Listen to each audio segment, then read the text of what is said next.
सार्वत्रिक निवडणुकीतील प्रचाराचा शुभारंभ पंतप्रधान नरेंद्र मोदी वर्ध्यातून करणार असून 28 मार्चला त्यांच्या जाहीर सभेचं आयोजन करण्यात आलं। इथल्या स्वावलंबी मैदानावरती सकाळी 11 वाजता ही सभा होणार आहे। अडवाणी हे गुजरातमधील गांधीनगर मतदारसंघातून लोकसभा निवडणूक लढवतात। मात्र यावेळी ते निवडणूक लढवणार की नाहीत याबाबत पक्षाकडून किंवा त्यांच्याकडून कोणतेच संकेत मिळालेले नाहीत।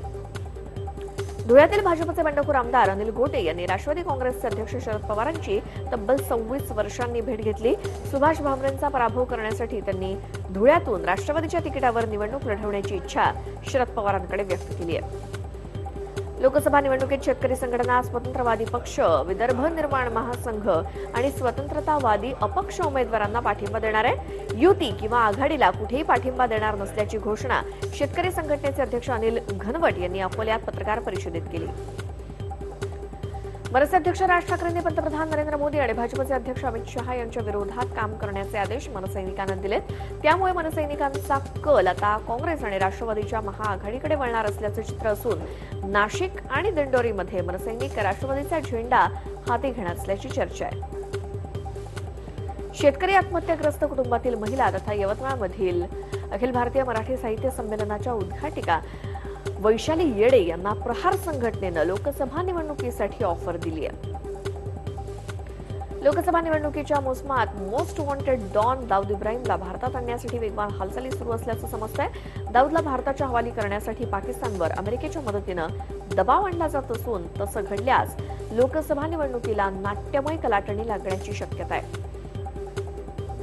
सातारा लोकसभेचे विद्यमान खासदार आणि राष्ट्रवादीचे उमेदवार उदयनराजे भोसलेने लोकसभा निवडणुकीपूर्वी महाविद्यालयीन विद्यार्थ्यांशी संवाद साधला। कोरेगावमध्ये एका महाविद्यालयात संवाद साधत असताना कोणी छेड काढत असेल तर मला सांगा, त्यावर निश्चित कारवाई केली जाईल असं आश्वासन त्यांनी तरुणींना दिलं। यंदा 2019 मध्ये स्वाईन फ्लूचे रुग्ण 2.5 पटींनी वाढले तर मृत्यू सुद्धा 12 पट अधिक नोंदवले गेलेत। हा विषाणूजन्य आजार रुग्णाच्या संपर्कात येणाऱ्यांमध्ये पसरतो। लोकसभा निवडणुकी प्रचारादरम्यान स्वाईन फ्लू आजार पसरण्याचा धोका वैद्यकीय क्षेत्रातील जाणकार व्यक्त करत आहेत।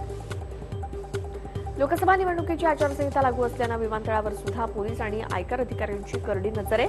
1 लाखापेक्षा अधिक रक्कम किंवा अतिशय मौल्यवान वस्तू आढळल्यास त्याची चौकशी केली जाते।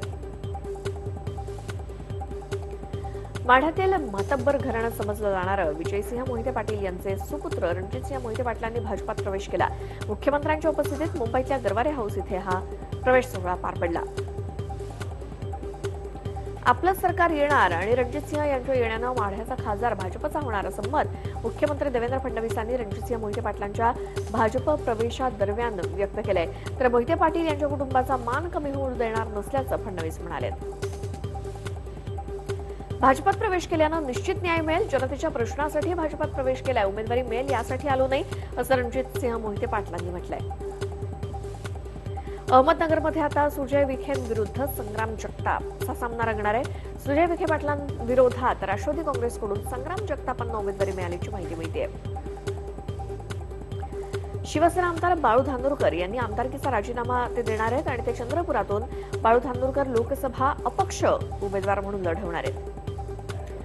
हजारो कोटींची कर्ज बुडवून देशाबाहेर पळालेला हिरे व्यापारी नीरव मोदी याला लंडनमध्ये बुधवारी झालेली अटक देशाचे चौकीदार किती सावध, कार्यक्षम आणि प्रभावी आहेत हे दर्शवणारी आहे, अशी प्रतिक्रिया भारतीय जनता पार्टीचे प्रदेश प्रमुख प्रवक्ते माधव भांडारींनी व्यक्त केली आहे। महाराष्ट्र सरकारनं आरक्षणाची लक्ष्मण रेषा ओलांडून मराठा समाजाला आरक्षण दिलंय, त्यामुळेच सरकारचा हा निर्णय घटनाबाह्य ठरवून रद्द करण्याची विनंती मराठा आरक्षणाला विरोध करणाऱ्या याचिकाकर्त्यांनी उच्च न्यायालयाकडे केली आहे। स्थानिक स्वराज्य संस्थांच्या निवडणुकीच्या वेळी मतदारांच्या डाव्या हाताच्या तर्जनीला पक्क्या शाईनं निशाणी केली जाते। यावेळी मात्र उजव्या हाताच्या तर्जनीला शाईची निशाणी लावण्याचा निर्णय आयोगानं घेतलाय। गुजरातमधील विशेष तपास पथकाच्या न्यायालयानं गोध्रा हत्याकांड प्रकरणी याकूब पटियालाला जन्मठेपेची शिक्षा ठोठावली। या प्रकरणाच्या सुनावणीदरम्यान अन्य 5 आरोपींच्या साक्षीवरून न्यायालयानं याकूब पटालियाला शिक्षा सुनावली आहे। आजचा दिवस 21 मार्चचा अर्थात तो विशेष आहे। 12 तासांचा दिवस आणि 12 तासांची रात्र आज अनुभवायला मिळणार आहे। सूर्य 21 मार्च आणि 22 किंवा 23 सप्टेंबर या दिवशी खगोलीय विषुववृत्तावरती असतो, त्यामुळे पृथ्वीवरील कोणत्याही ठिकाणी 12 तासांचा दिवस आणि 12 तासांची रात्र असते, म्हणूनच या दिवसाला विषुव दिन असं म्हटलं जातं।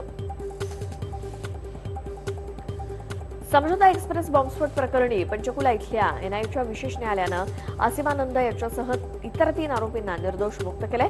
तपास यंत्रणांना आरोपींवर असलेला कटाचा आरोप सिद्ध करण्यास अपयश आलंय. त्यामुळे आरोपींना या संशयाचा फायदा दिला जाऊ शकतो असं एनआयए न्यायालयानं निकाल देताना नमूद केलंय. पंचकुला न्यायालयाच्या निर्णयावरती एमआयएम प्रमुख असदुद्दीन ओवैसींनी नाराजी व्यक्त करत प्रश्न उपस्थित केला. या स्फोटामध्ये 68 जणांचा मृत्यू झाला. याला कोणीच जबाबदार नाही. न्याय मिळाला असं देखील सांगता येत नाही. हेतुपूर्वक वाईट पद्धतीनं हा खटला चालवण्यात आला अशी प्रतिक्रिया ओवैसींनी दिली.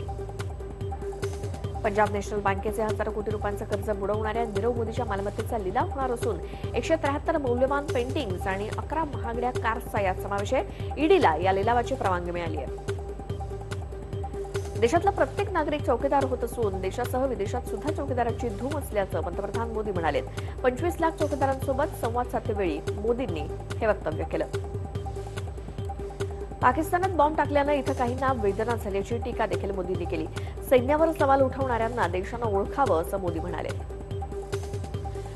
चौकीदाराला चोर म्हणणारे नैराश्यग्रस्त असून काही लोक स्वार्थासाठी चौकीदाराला चोर म्हणत असल्याची टीका मोदींनी केली. मोदींनी ब्लॉगद्वारे टीका केल्यानंतर प्रियांका गांधींनी त्याला उत्तर दिले. आमच्यावर जेवढी टोकाची टीका करायची तेवढी करा, आम्ही घाबरत नाही असं प्रियांका म्हणाले. अस्सी घाटवर नमो अगेन टी गड घातल्यामुळे काँग्रेस कार्यकर्त्यांनी धक्काबुक्की केल्याचा आरोप एका तरुणीनं केलाय. मी भाजपची कार्यकर्ता नसून पंतप्रधान मोदींचे समर्थक आहे असं या तरुणीनं सांगितलं. जम्मू काश्मीरात काँग्रेस आणि नॅशनल कॉन्फरन्समध्ये आघाडी झाली आणि जम्मू आणि उधमपुरात काँग्रेस लढणार आहे तर अनंतनाग आणि बारामुल्लामध्ये दोन्ही पक्ष एकत्रित लढणार आहेत तर लडाखमधील जागेवरून दोघांमध्ये चर्चा सुरू आहे. सध्या आमची आघाडी चांगल्या स्थितीत असून पक्ष आणि जनहितासाठी आपण निवडणूक लढणार नसल्याचं मायावतींनी सांगितलं. पुढे गरज लागल्यास आपण कोणत्याही जागेवरून निवडणूक लढवू शकतो असं मायावती म्हणाल्या.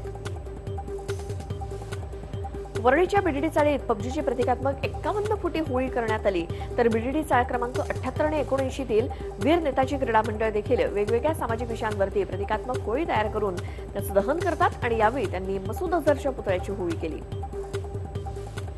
नागपूर महापालिका प्रशासन आणि कंत्राटदार यांच्यात थकीत बिलावरून झालेला वाद विकोपाला गेल्यानं प्रकरण पोलिसात गेलं. बिल मिळत नसल्यानं संघटनेचे अध्यक्ष विजय नायडू यांच्या विरोधात कंत्राटदारानं नागपूर पोलिसात तक्रार दाखल केली आहे.